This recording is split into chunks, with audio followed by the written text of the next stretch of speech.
Innal hamdalillah nahmaduhu wa nasta'inuhu wa nastaghfiruh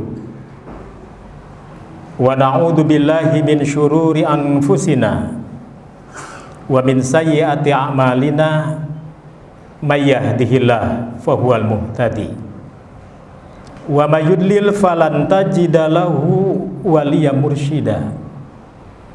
Nusalli wa nusallim ala rasulil karim wa ala alihi wa sahbihi wa man tabi'ahum bi ihsanin ila yaumiddin.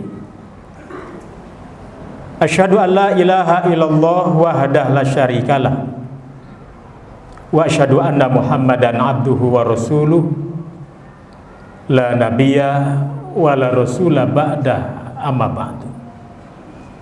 Faya ibadallah usikum wa nafsi bitaqwallah faqad fazal muttaqun kama qala Allah ta'ala fil Qur'anil Karim.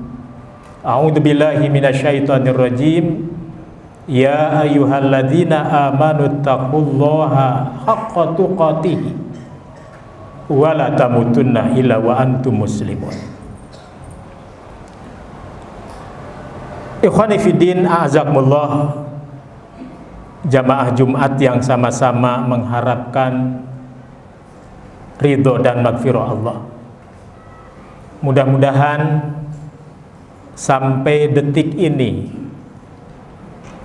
Allah masih memberikan kelapangan untuk jiwa kita mensyukuri kemerdekaan yang Allah berikan, yang Allah anugerahkan, sekalipun semua penduduk negeri tidak merasakan kemerdekaan yang sesungguhnya, dan itu berpulang kepada pribadi masing-masing yang merasakannya. Ikhwan fiddin, azakumullah, kita tengah berada pada posisi yang sangat penting untuk sama-sama bertadabbur, merenungkan apa yang terjadi hari ini, apa yang sedang kita hadapi hari ini, dan apa yang bakal terjadi setelah ini. Bagi kita, zaman terus beredar, cuaca boleh berganti. Oleh karena itu, saudara-saudara, kalau kita berada pada bulan yang disebut dengan bulan kemerdekaan, satu hal yang tidak boleh dilupakan oleh anak bangsa, sebuah renungan, sebuah tadabbur dari seorang bapak bangsa, tokoh umat, Allah yarham, Dr. Muhammad Natsir. Paling tidak, generasi abad ini diingatkan dengan karya-karya beliau yang tertulis, yang terukir dalam goresan tinta emas sejarah. Ada percakapan antar generasi, nasihat seorang bapak.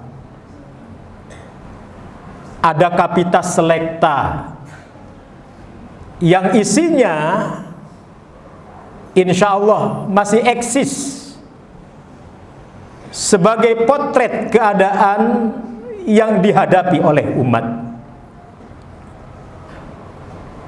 Maka sejarah mencatat 5 tahun setelah negeri ini diproklamirkan, kurang lebih tahun 1951,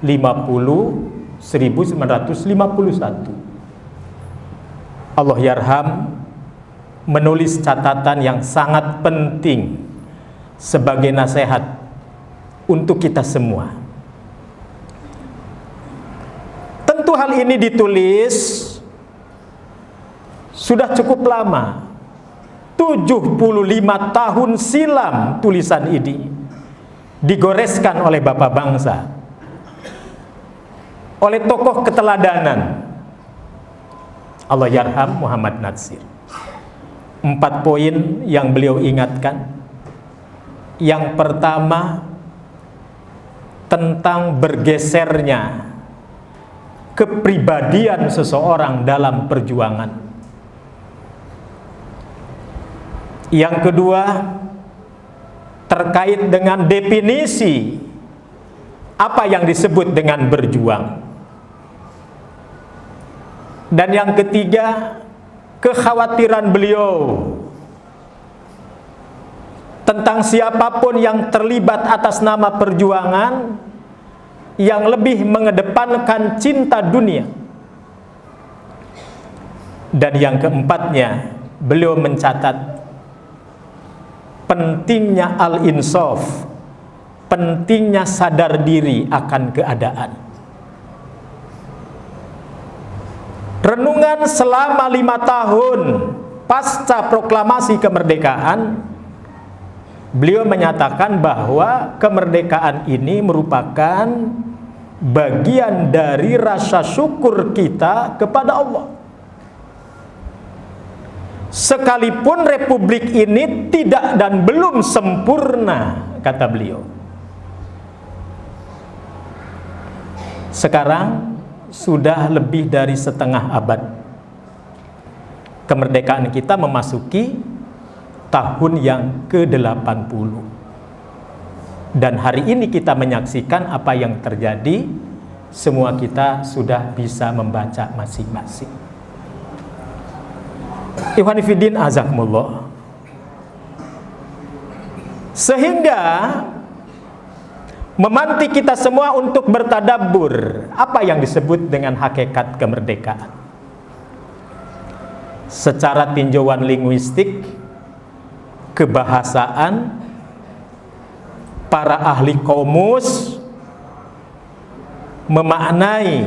menyebut kata kemerdekaan menjadi 2 istilah yang populer yang ditulis dalam kitab para ahli bahasa. Kemerdekaan kadang ditulis dengan al-istiqlal, dan yang kedua, kemerdekaan kadang ditulis dengan al-hurriyah atau at-tahrir. Kapan kemerdekaan dimaknai dengan al-istiqlal dan kapan kemerdekaan dimaknai sebagai al-hurriyah atau at-tahrir? Merdekanya seseorang atau merdekanya suatu kaum, merdekanya suatu komunitas, merdekanya suatu bangsa dari intimidasi eksternal, dari intimidasi pihak luar. Sebut saja penjajah. Maka ketika kaum itu merasakan aroma kemerdekaan, maka kemerdekaan itu disebut al-istiqlal. Bebasnya seseorang, bebasnya suatu kaum terlepas dari jerat intimidasi kaum penjajah asing. Maka sangat wajar kalau tokoh-tokoh bangsa mengabadikan dengan berdirinya masjid di ibu kota namanya Masjid Istiqlal.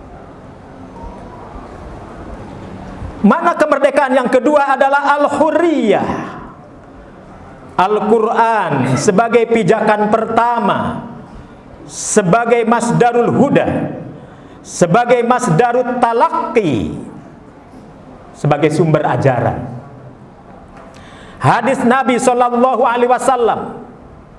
sebagai sumber kedua, sebagai mufassir kedua setelah Al-Quran. Ketika ayat menjelaskan ayat, ketika tidak ada ayat yang bisa menjelaskan ayat, maka hadis Nabi yang menjelaskan. Maka kita mendapatkan kalimat at-tahrir atau kalimat hurriyah. Artinya merdeka, merdeka juga.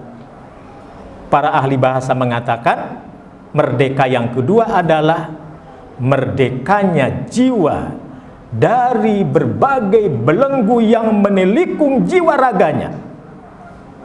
dari rasa ketidaknyamanan, dari rasa ketakutan, dari rasa intimidasi yang menelikung lahir batinnya.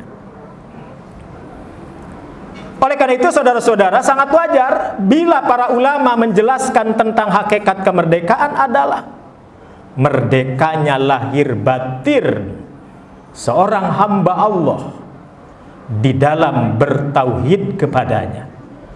Merdekanya lahir batin seseorang dalam rangka bertauhid kepada Allah. Dia merasa merdeka apabila Al-Quranul Karim yang sudah bicara. Dia merasa merdeka apabila sunnah Nabi Sallallahu Alaihi Wasallam yang menuntunkan hidupnya. Oleh karena itu saudara-saudara, bisa jadi orang mengalami istiqlal tapi tidak mengalami huriyah. Bisa jadi kaumnya sudah merdeka dari penjajahan asing, tapi belum tentu setiap anak negeri merasakan kemerdekaan sejati. Yang kita inginkan al-istiqlalnya dapat dan al-huriyahnya pun dapat. Mari kita iktibar dari penjelasan Al-Quranul Karim, sunnah Nabi Sallallahu Alaihi Wasallam. Mengapa dalam Al-Quran kita menemukan ayat yang menyebutkan fatahriru raqabatin mu'minatin? Kita akan menemukan fakku raqabah, bebaskan hamba sahaya. Engkau bebaskan seorang hamba sahaya yang mukmin.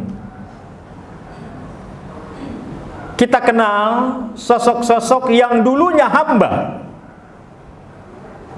Kita sebut Zaid anak Harithah radhiyallahu anhu.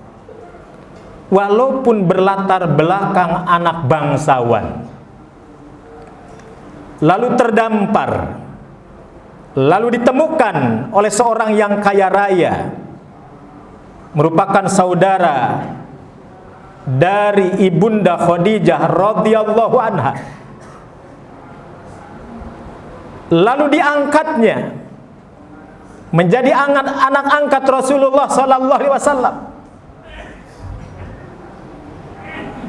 Yang kita tahu, ketika dalam pemeliharaan orang yang mengurusnya sebelum Rasulullah, Zaid anak Harisah adalah seorang hamba.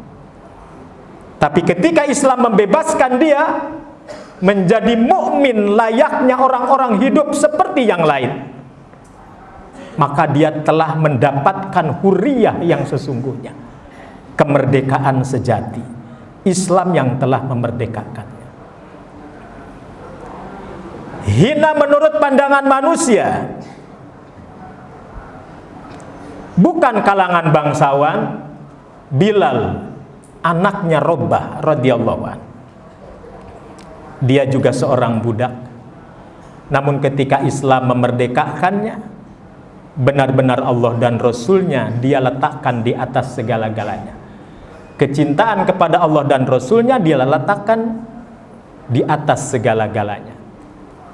Yang membuat Rasulullah Shallallahu Alaihi Wasallam bertutur kepada para sahabat yang lain, aku dengar terompahnya sendal jepitnya Bilal terdengar di surganya Allah Subhanahu wa taala.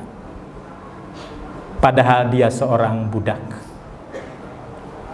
Ikhwan fillah azakumullah. Ini menunjukkan bahwa semakin yakin apa yang didefinisikan para ulama kita tentang hakikat kemerdekaan adalah merdekanya lahir batin di dalam pengabdian diri kepada Allah, di mana Allah dan Rasulnya di atas segala-galanya. Ikhwan fillah azakumullah. Semakin sempurna dalam memaknai hakikat kemerdekaan. Bagaimana Khalifah Amirul Mukminin Umar ibn Khattab radhiyallahu an, ketika beliau menaklukkan Romawi, ketika beliau menaklukkan Persia, salah satu penggalan cerita yang dikisahkan oleh para ahli sirah Umar ibn Khattab mengutus panglima perangnya untuk membuka Persia melalui pintu Qadisiyah. Panglima tersebut adalah Sa'ad bin Abi Waqqas radhiyallahu an. Maka Sa'ad pun mematuhi perintah Amirul Mukminin. Lalu beliau mengangkat seorang ajudan yang bernama Rib'i bin Amir radhiyallahu an. Rib'i bin Amir dengan tegak, dengan badan yang tegak, beliau datang menghampiri istana kekaisaran Persia. Dengan tongkat yang dibalikan, ujung tombak yang runcing dia tidak diletakkan di atas, tapi ujung tombak yang runcing dia letakkan pada karpet merah yang terbentang di istana kerajaan Persia Raya. Maka sang kaisar mengutus jenderalnya bernama Jenderal Rustum. Maka berhadapanlah Rustum dengan Rib'i bin Amir. Apa yang keluar dari lisan seorang Jenderal Rustum? Pertanyaan Jenderal Rustum adalah, apa yang menyebabkan Anda datang kemari, wahai utusan bangsa Arab? Wahai utusan kaum muslimin, apa yang menyebabkan Anda datang kemari? Apakah Anda tidak merasa takut melihat dahsyatnya, gagahnya barisan tentara kekaisaran Persia? Maka Rib'i bin Amir pun secepat kilat menjawab dan maju ke gelanggang dengan sedikit menggeserkan tombaknya yang merobek permadani istana. Dan dia pun menyatakan di hadapan Jenderal Rustum, katakan olehmu kepada kaisarmu, aku datang kemari dalam rangka tahrirun nas min ibadatil ibad ila ibadati rabbil ibad. Wahai Rustum, sampaikan pada kaisarmu, sesungguhnya kami datang ke Persia dalam rangka membebaskan kalian dari perbudakan, memerdekakan kalian dari penyembahan sesama hamba menuju sesembahan hanya untuk Allah semata. Maka kisah ini menjadi kesimpulan yang paripurna bahwa hakikat kemerdekaan adalah bagaimana membebaskan segala belenggu yang menelikung jiwa raga kita dalam pengabdian kepada Allah Subhanahu wa ta'ala. Mudah-mudahan yang pertama kita diingatkan oleh guru bangsa, tokoh kaum muslimin, agar kita tetap bersabar dalam menjalani hidup apapun yang terjadi di hadapan kita. Yang kedua, kita diingatkan untuk selalu meluruskan niat kita dalam perjuangan. Satu hal yang cukup menarik dari beliau mengatakan, dulu orang terbakar rumahnya, meregang nyawanya, mereka tidak ada terlihat ratapan dalam dirinya. Tapi apa yang terjadi hari ini, kata beliau, dari ujung ke ujung orang berbondong-bondong mengantri hanya untuk sekedar diakui kalau mereka telah berjuang. Mudah-mudahan Allah Rabbul Alamin senantiasa membukakan dan melapangkan hati kita dalam rangka menjaga ketauhidan kepada Allah Subhanahu wa ta'ala. Barakallahu li wa lakum fil Qur'anil Karim wa nafa'ani wa iyyakum, taqabbalallahu minna wa minkum, innahu huwal ghafurur rahim.